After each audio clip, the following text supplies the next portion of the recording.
വിശേഷങ്ങൾ തുടരുന്നു. ഇനി ടിപ്പുവിന്റെ പടയോട്ടക്കാലത്ത് തകർക്കപ്പെട്ട കേരളത്തിലെ ക്ഷേത്രങ്ങളെക്കുറിച്ചുള്ള പ്രത്യേക പരമ്പര. പൈതൃകം തകർത്ത പടയോട്ടം.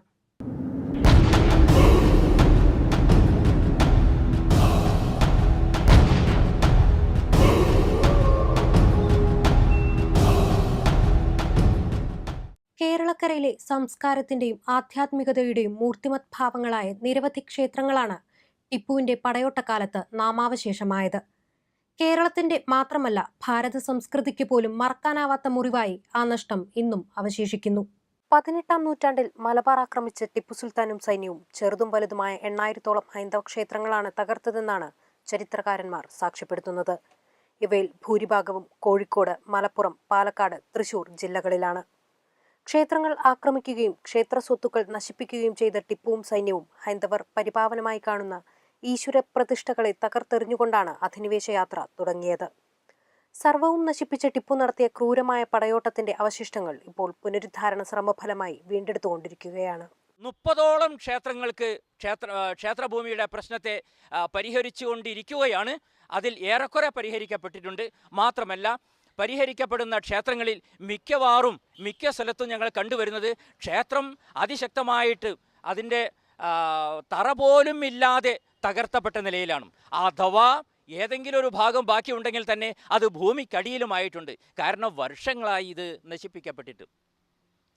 ഇങ്ങനെയുള്ള സാഹചര്യത്തിൽ ഞങ്ങൾക്ക് ഇവിടെ പ്രവർത്തിക്കാൻ വളരെയധികം പ്രയാസങ്ങൾ അനുഭവപ്പെടുന്നുണ്ട്. കാരണം ഈ ഭൂമി ഇന്ന് മറ്റുള്ളവരുടെ കയ്യിലാണ്. ആ ഭൂമി, മറ്റുള്ളവരുടെ കയ്യിലുള്ള ആ ഭൂമിയെ എങ്ങനെ ഞങ്ങൾ ചെന്നിട്ട് അവിടെ ക്ഷേത്രമുണ്ടായിരുന്നു എന്ന് തെളിയിക്കണം, എങ്ങനെ ഞങ്ങൾക്കതിൽ പ്രവർത്തിക്കണം എന്നുള്ള കാര്യത്തിൽ ഒരുപാട് പ്രശ്നങ്ങളുണ്ട്. അതിൻ്റെ ഭാഗമായിട്ട് ഞങ്ങൾ പോലീസിൻ്റെ സഹായം തേടുന്നുണ്ട്, നമ്മുടെ റവന്യൂ ഡിപ്പാർട്ട്മെൻറ്റ് സഹായം തേടുന്നുണ്ട്, അതുപോലെ തന്നെ മറ്റു ആ പ്രദേശത്തുകാരായ ജനങ്ങളുടെ സഹായം തേടുന്നുണ്ട്, വളരെ പഴയ ആളുകളുടെ സഹായം തേടുന്നുണ്ട്, അതുപോലെ തന്നെ മറ്റു പല സംഘടനകളുടെയും സഹായം തേടുന്നുണ്ട്. ഞങ്ങൾ ക്ഷേത്രത്തിൻ്റെ ഭൂമി തിരിച്ചു പിടിച്ചു കഴിഞ്ഞാൽ അവിടെ ചെയ്യുന്നത് ആദ്യമായിട്ട് വിളക്ക് വെക്കേണ്ട ഒരു സൗകര്യമാണ് ചെയ്യുന്നത്. വിളക്ക് വെച്ച് കഴിഞ്ഞാൽ ആ പ്രദേശത്തുകാരായ ആളുകളുടെ ഒരു സംഘടന തന്നെ രൂപീകരിച്ച്, ഒരു കമ്മിറ്റി തന്നെ രൂപീകരിച്ച് അവരോട് പറയുകയാണ്, ഇനി എന്നും നിങ്ങൾ വിളക്ക് വെക്കാൻ ബാധ്യസ്ഥരാണ്. അങ്ങനെയുള്ള ഒരു കമ്മിറ്റിയാണ് അവിടെ ഞങ്ങൾ രൂപീകരിച്ചു കൊടുക്കുന്നത്. മഹാദേവ ക്ഷേത്രങ്ങളാണ് ടിപ്പുവും സൈന്യവും കൂടുതൽ ലക്ഷ്യം വച്ചിരുന്നതെന്ന് ചരിത്രം രേഖപ്പെടുത്തിയിരിക്കുന്നു. വ്യാപകമായി ഹൈന്ദവ സമൂഹത്തിലെ നായന്മാർ, തീയന്മാർ, ബ്രാഹ്മണർ എന്നീ സമുദായക്കാരെ മതം മാറ്റിയതായി ചരിത്ര പണ്ഡിതന്മാരായ സർദാർ KM പണിക്കർ, A ശ്രീധരമേനോൻ തുടങ്ങിയ പ്രമുഖർ തന്നെ സാക്ഷ്യപ്പെടുത്തിയിട്ടുണ്ട്. ക്ഷേത്ര സ്വത്തുക്കൾ അപഹരിച്ചും ശ്രീകോവിലുകൾ തകർത്ത വിഗ്രഹങ്ങൾ അംഗച്ഛേദം വരുത്തിയും ആണ് ടിപ്പു സുൽത്താൻ ക്ഷേത്രങ്ങളെ ഉന്മൂലനം ചെയ്തത്. പുനരുദ്ധാരണ പ്രവർത്തനങ്ങൾക്ക് മുന്നിലുള്ളത് ആ ക്ഷേത്രങ്ങളുടെ നാശോന്മുഖമായ അവശിഷ്ടങ്ങൾ മാത്രമാണ്. വളവന്നൂര് ഒരു ഭഗവതി ക്ഷേത്രമുണ്ട്, ദുർഗാ ഭഗവതി ക്ഷേത്രം. അതും ഇതേമാതിരി അന്നത്തെ ടിപ്പുവിൻ്റെ ആ കാലത്ത് ആ ക്ഷേത്രം വിഗ്രഹങ്ങളെല്ലാം തകർക്കപ്പെട്ടതാണ്. അവിടെ ഇപ്പോൾ ഈ സർവേ നടന്ന് അതിൻ്റെ ചുറ്റുഭാഗത്തുള്ള ആളുകൾ ഇപ്പം ഞങ്ങൾ അവകാശം ഉണ്ടെന്നും പറഞ്ഞിട്ട് ഇത് നിൽക്കുന്നുണ്ട്. പക്ഷേ അവിടെ പൂജാ കാര്യങ്ങളൊക്കെ നടന്നുകൊണ്ടിരിക്കുന്നുണ്ട്.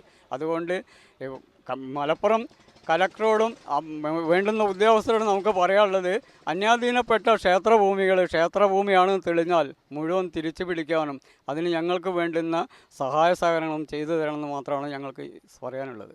മലപ്പുറം ജില്ലയിൽ മാത്രം ചെറുതും വലുതുമായ 100ഓളം ക്ഷേത്രങ്ങൾ ടിപ്പുവും സൈന്യവും തകർത്തതിന്റെ തെളിവുകൾ ലഭിച്ചു കഴിഞ്ഞിട്ടുണ്ട്. കൊണ്ടോട്ടി, നിലമ്പൂർ, കവനൂർ, മഞ്ചേരി, പരപ്പനങ്ങാടി തുടങ്ങിയ ഇടങ്ങളിൽ കണ്ടെത്തിയിട്ടുള്ള ക്ഷേത്രാവശിഷ്ടങ്ങളും തകർക്കപ്പെട്ട വിഗ്രഹങ്ങളും പുനരുദ്ധരിക്കാനുള്ള ശ്രമങ്ങളാണ് പുരോഗമിക്കുന്നത്. ക്ഷേത്രവസ്തുക്കൾ ഇപ്പോൾ പലതും സ്വകാര്യ വ്യക്തികളുടെ കയ്യിലാണ്. ചിലത് തെളിവ് നശിപ്പിക്കാനെന്ന വണ്ണം മണ്ണിട്ട് മൂടിയിട്ടുമുണ്ട്.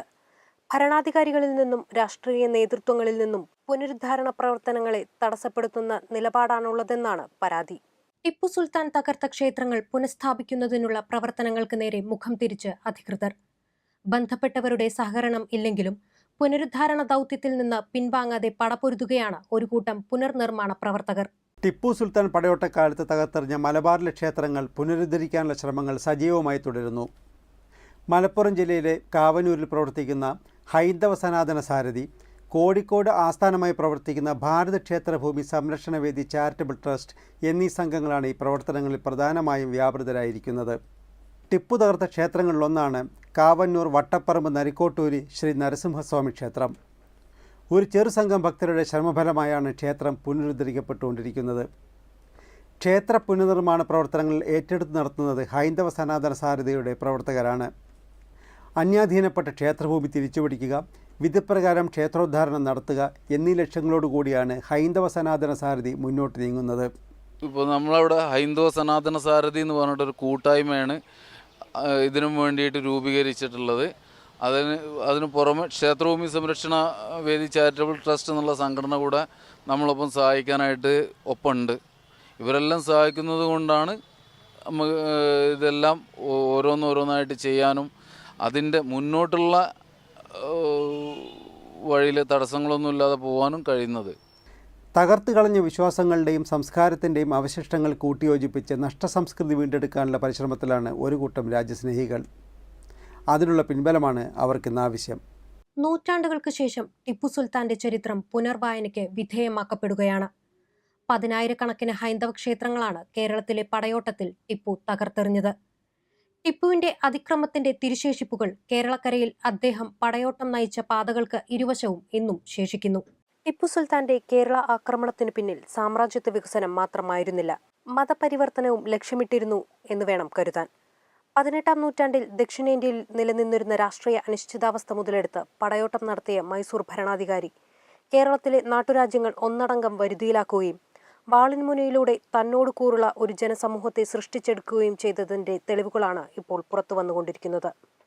മംഗലാപുരം മുതൽ ആലുവ വരെ ടിപ്പു സുൽത്താനും കൊടുംക്രൂരരായ പടയാളികളും കടന്നുപോയ ഇടങ്ങളിലൊക്കെ കാണുന്ന ക്ഷേത്രാവശിഷ്ടങ്ങളും ശക്തമായ മുസ്ലിം സാന്നിധ്യവും ടിപ്പുവിന്റെ യഥാർത്ഥ ലക്ഷ്യം എന്താണെന്നും വ്യക്തമാക്കുന്നതായി ചരിത്രകാരന്മാർ പറയുന്നു.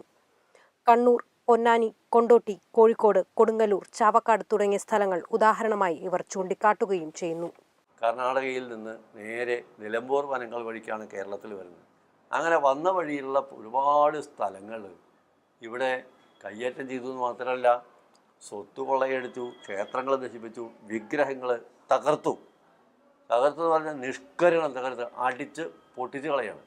അങ്ങനെയാണ് മലപ്പുറം ജില്ലയിലും പിന്നെ കോഴിക്കോട് ഭാഗത്തേക്കും പിന്നെ അവിടെ നിന്ന് ഇങ്ങോട്ട് ആ തീരപ്രദേശങ്ങളിൽ കൂടെ ഇങ്ങോട്ട് വരുന്നൊരു കാഴ്ചയാണ്.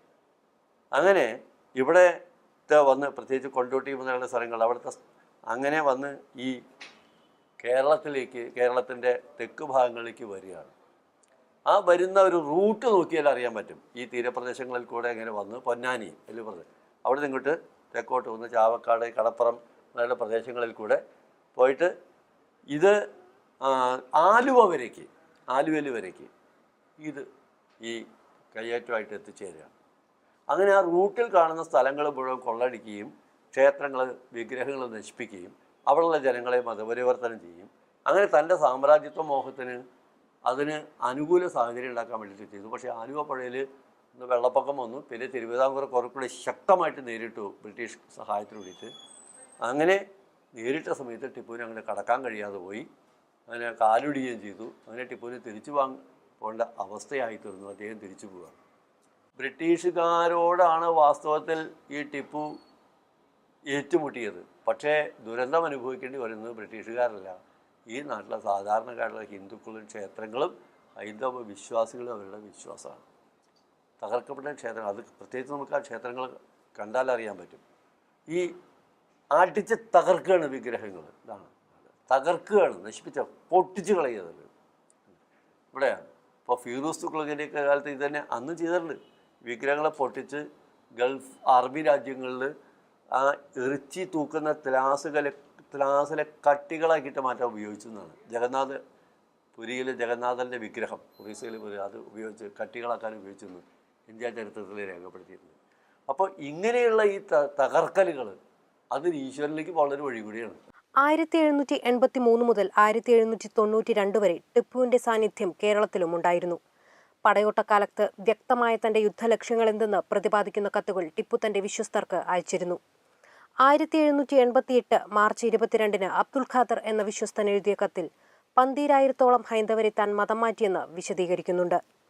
1788 ഡിസംബർ 14 ഷെയ്ഖ് ഖത്തൂബ് എന്ന അനുയായിക്ക് 242 നായർ കുടുംബങ്ങളെ മതം മാറ്റിയെന്ന് തന്റെ കത്തിലൂടെ അറിയിച്ച ടിപ്പു 1790 ജനുവരി 18 സയ്യിദ് അബ്ദുൾ ദുരൈക്ക് അയച്ച കത്തിൽ കോഴിക്കോട്ടെ എല്ലാ ഹൈന്ദവരെയും മതം മാറ്റിയെന്നും വിശദീകരിക്കുന്നു. 1790 ജനുവരി 19 ടിപ്പു സുൽത്താൻ തന്റെ ഉറ്റ അനുയായിയായ ബദ്രു സമാൻ ഖാന് അയച്ച കത്തിൽ മലബാറിലെ 4 ലക്ഷത്തോളം ഹിന്ദുക്കളെ മതം മാറ്റിയെന്ന ആഹ്ലാദത്തോടെ രേഖപ്പെടുത്തിയിട്ടുണ്ട്. ഭാരത ചരിത്രത്തിലെ ഏറ്റവും ക്രൂരന്മാരായ ഭരണാധികാരികളായ മഹ്മൂദ് ഗസനി, അലാവുദ്ദീൻ ഖിൽജി, നാദിർ ഷാ തുടങ്ങിയവരെ പോലെ തന്നെ ടിപ്പുവിന്റെ പടയോട്ടവും മലബാർ മേഖലയിൽ ഹൈന്ദവ സമൂഹത്തിന് വലിയ ആഘാതമാണ് ഉണ്ടാക്കിയത്. ബ്രിട്ടീഷുകാരോട് പൊരുതിയ മഹാനായ ദേശാഭിമാനിയായാണ് ടിപ്പു സുൽത്താൻ ഇതുവരെ ചിത്രീകരിക്കപ്പെട്ടിരുന്നത്.